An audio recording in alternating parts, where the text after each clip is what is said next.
This is The Memory Palace. I'm Nate DiMeo. Edward Luckmeyer wasn't expecting the $10,000. He was in the import-export business, European textiles, so he was used to taxes and tariffs, and would surely grumble about paying them, but still they hadn't prevented him from becoming a millionaire many times over, there in the early 1870s, when being a millionaire many times over really meant something. But in those times, not long after the Civil War, and just before Mark Twain would look around, take in those times with his writer's eye, and proclaim them the Gilded Age. In those times, in that Gilded Age, the government that collected those taxes and set those tariffs seemed determined to silence even the most necessary grumbles of America's multimillionaires. Thus, Mr. Luckmeyer got a check. He hadn't asked for it. He wasn't expecting it. Every other time he just paid the tax, patted his many millions that little bit less, likely grumbled a bit while that little bit went to roads or canals or sanitation or social welfare or what have you. And that was that. But something had changed policy-wise, and who was he to complain? And with such a windfall, what does a man who had many millions do with 10,000 extra dollars in 1873, when the average man, unloading crates of his Scottish wool in the damp and the cold at the docks, 12, 14 hours a day, earned about 75 cents for that day's work? 73 people, bejeweled women, top-hatted men, walked into the dining room of Delmonico's on 14th Street. They had all been there before. The restaurant had been a mainstay of high society almost since the day it had opened up its doors some 40 years before.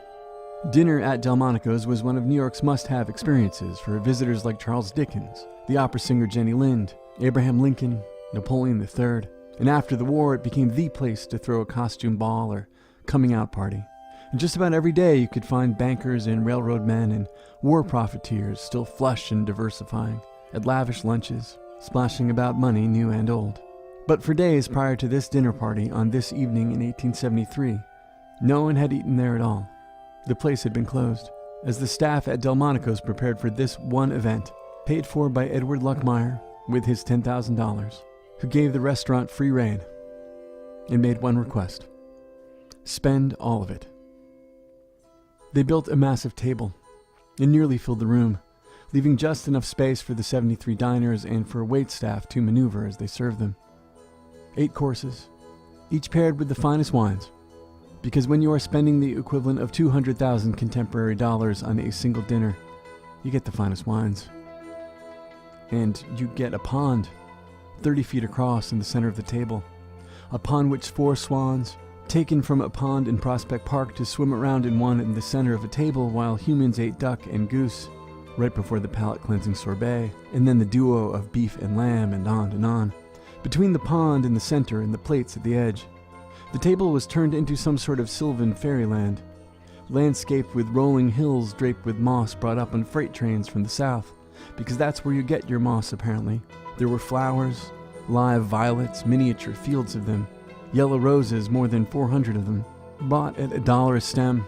Each stem cost more than the average man or woman in Manhattan then would get for a day spent stitching napkins, or polishing silver, or bundling roses, or sanding and staining the legs of chairs upon which 73 people might sit as they ate and ate and ate and ate. And lift glasses, each tied with a helium balloon, just invented then, such a marvel then, and toasted to President Grant, and to, this is a quote, "our country, the land of true liberty and the refuge of the oppressed." And in the spirit of true liberty, many diners freed those balloons, untied them from their glasses, and delighted as they floated up among and above the golden cages, Tiffany cages, that hung from the ceiling, in which songbirds sang. Most of them exploded, the balloons, not the birds, as they floated too close to the gas lamps. And the popping startled the swans, trapped beneath their own gilded cage. At one point 2 swans fought. At another point 2 swans tried to fornicate. And at that point, it was reported, 4 women fainted at the sight of the mating swans. Though was it performative prudery, or was it corsets, and 8 courses, and 8 glasses of wine, and the smoke of cigars, and the cacophony of diners, 8 courses and 8 glasses in, shouting over the noise? And what of the help?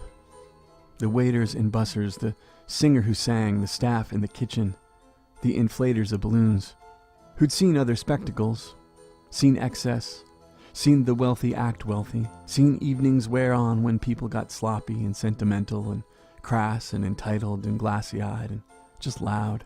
But they'd never seen swans swimming at their workplace. Had never seen $10,000 spent on a single meal. And what of the swans? It is said of swans, of ducks too, but the ducks in this story were served before the sorbet. It is said of swans that they are the picture of grace above the water, but underneath the surface they are furiously paddling. And so how would the swans perceive these creatures on the outside of the cage? All furious flapping on the surface, and nothing underneath.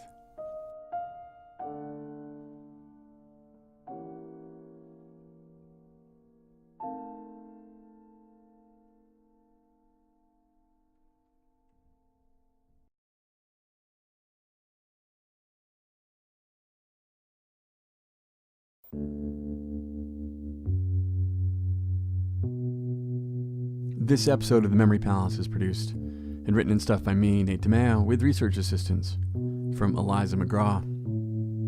This show is a proud member of Radiotopia from PRX. We get our ad music from the mighty J.D. Sampson. A lot of interesting things going on here at The Memory Palace. I'm looking forward to telling you guys about them. So stay close. Follow me on Twitter at The Memory Palace, on Facebook at The Memory Palace. You can always drop me a line at nate@thememorypalace.us.